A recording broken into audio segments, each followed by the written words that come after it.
Assalamualaikum warahmatullahi wabarakatuh. Selamat siang, selamat malam teman-teman. Bagaimana kabarnya hari ini? Semoga teman-teman semua senantiasa sehat selalu dan juga dalam lindungan Allah Subhanahu wa taala. Oke, perkenalkan nama saya Susanti Dwi Ilhami. Kalian bisa memanggil saya Bu Santi.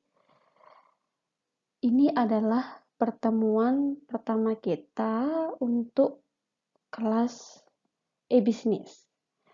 Nah, pada video kali ini saya tidak akan memperkenalkan diri saya lebih jauh di video YouTube ini. Nanti akan saya buat Zoom dan juga Google Meet untuk sesi perkenalan.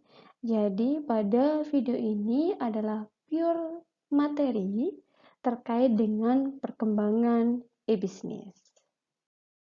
Nah, sebelum saya jelaskan lebih detail lagi terkait dengan e-bisnis, saya ingin mengingatkan teman-teman semua terkait dengan definisi daripada bisnis. Nah, bisnis ini ketika kita melihat dari ilmu ekonomi dimaknai sebagai organisasi yang menjual barang ataupun jasa kepada pelanggan atau bisnis lainnya untuk memperoleh keuntungan. Nah, dari definisi ini bisa kita underline bahwa bisnis itu berupa apa? Yakni organisasi. Nah, organisasi ini ngapain? Nah, organisasi ini menjual barang ataupun jasa kepada siapa? Bisa kepada pelanggan atau biasa kita sebut sebagai business to consumer atau B2C, dan juga atau menjual kepada bisnis atau biasa kita sebut sebagai B2B, business to business. Tujuannya untuk apa? Yaitu untuk memperoleh keuntungan atau profit. Nah, setelah kita bisa memaknai definisi daripada bisnis, selanjutnya kita harus tahu apa itu e-bisnis. Nah, e-bisnis itu didefinisikan sebagai the use of electronic networks and associated technologies to enable, improve, enhance, or even a business process or business system to create superior value for current potential customer. Nah, ini kita nggak perlu ya mendefinisikan semua, atau ada yang bisa menerjemahkan begitu? Ya, jadi di sini kita tidak perlu memaknai kata per kata gitu. Kita bisa lihat secara keseluruhan maksud dari ini itu apa gitu. Kalau misalnya salah satu tidak bisa atau tidak tahu kan biasanya kita menduga-duga gitu.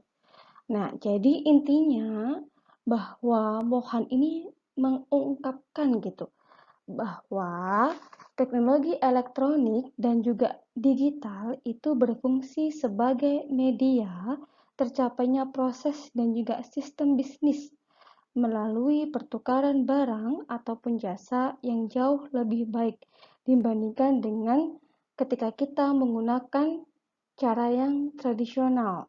Nah, ini manfaatnya sangat dirasakan oleh potensial customer gitu. Siapa? Bisa jadi adalah para stakeholder kita gitu. Nah, jadi di sini saya tekankan bahwa e-bisnis ini lebih mengutamakan itu adalah penggunaan teknologi dan juga digitalisasi gitu. Jadi semuanya itu sudah based on teknologi, mulai dari input sampai dengan output, bahkan sampai dengan sistem distribusinya pun itu kita based on teknologi gitu. Interaksi eksternal organisasi dalam e-bisnis. Yang pertama bisa berinteraksi dengan supplier atau pemasok. Yang kedua bisa dengan customer. Yang ketiga investor. Yang keempat adalah kreditor atau di sini adalah perbankan. Yang kelima bisa dengan pemerintahan. Yang keenam dengan media. Nah, untuk memudahkan kita mengetahui dimensi-dimensi dalam e-bisnis, kita bisa menggunakan 4W. Ada who, what, where, dan why. Nah, ini adalah penjelasan dari gambar yang tadi terkait dengan dimensi e-business. Jadi yang pertama adalah dimensi what. Jadi pada dimensi what itu kita bisa memaknai yang pertama kolaborasi antara perusahaan dengan mitra bisnis. Kemudian yang kedua, transaksi antara perusahaan dengan pelanggan. Yang ketiga, pertukaran informasi antara perusahaan dengan para pesaing usahanya. Nah, jadi di dimensi what ini, ketika kita menggunakan internet, itu kita bisa melakukan komunikasi yang tidak terbatas. Bisa dengan mitra, dengan konsumen, bahkan dengan pesaing sekalipun gitu. Jadi komunikasi tersebut dilakukan melalui dunia maya. Nah, perlu kita ingat bahwa ruang lingkup dari e-bisnis ini jauh lebih luas dibandingkan ketika teman-teman mempelajari e-commerce gitu. Jadi dia lebih luas lagi. Dan e-commerce itu masuk di lingkup e-bisnis gitu. Yang kedua adalah dimensi who. Nah, dimensi who ini itu berkaitan dengan siapa yang terlibat dalam e-bisnis. Jadi, yang terlibat dalam e-bisnis itu adalah semua pihak ataupun entitas yang melakukan interaksi dalam sebuah sistem bisnis atau serangkaian proses bisnis yang merupakan pihak-pihak yang berkepentingan dalam ruang lingkup e-bisnis. Bisa agen, bisa pelanggan, karyawan, keluarga, dan juga pemerintah. Dimensi yang ketiga adalah why. Nah, kenapa sih banyak perusahaan yang pada akhirnya menerapkan e-bisnis? Yang pertama, karena banyak perusahaan yang melakukan transformasi bisnis. Jadi, perubahan bisnis inti setelah melihat besarnya peluang bisnis baru di dalam menerapkan konsep e-bisnis. Jadi, setelah mereka sadar bahwa dengan menerapkan e-bisnis ada peluang bisnis baru, mereka langsung berpindah nih. Jadi, menerapkan sistem e-bisnis. Kemudian yang kedua, dengan menerapkan konsep jejaring atau internetworking. Sebuah perusahaan berskala kecil dan menengah dapat dengan mudah bekerja sama dengan perusahaan raksasa untuk menawarkan berbagai produk dan juga jasa kepada pelanggan. Jadi, lebih mudah untuk menawarkan produk, sekalipun itu ke perusahaan yang sudah mendunia, itu jauh lebih mudah begitu. Ketika kita menerapkan konsep daripada e-bisnis. Yang ketiga, memberikan keuntungan pada perusahaan karena banyaknya komponen biaya tinggi yang dapat dihemat atau cost cutting, tetapi justru memberikan kesempatan perusahaan untuk meningkatkan level pendapatannya. Jadi, ketika perusahaan itu menerapkan e-bisnis, biaya yang dikeluarkan itu semakin relatif lebih kecil, sehingga pendapatannya otomatis akan mengalami peningkatan. Dimensi keempat yaitu where. Nah, where ini di mana kita bisa melakukan e-bisnis. Jadi kita bisa melakukan e-bisnis itu di mana saja, sejauh pihak yang berkepentingan memiliki fasilitas elektronik atau digital sebagai kanal akses. Maaf ya kalau di video yang sebelumnya itu saya agak ngos-ngosan, ternyata saya haus. Gini, jadi ini adalah ekonomi digital di dunia maya. Jadi ada old economy, ada digital economy. Secara Prinsip mereka itu sama, yakni penghasilan sebesar-besarnya dengan pengorbanan yang sekecil-kecilnya. Dulu namanya old economy karena mereka belum mengenal adanya dunia maya.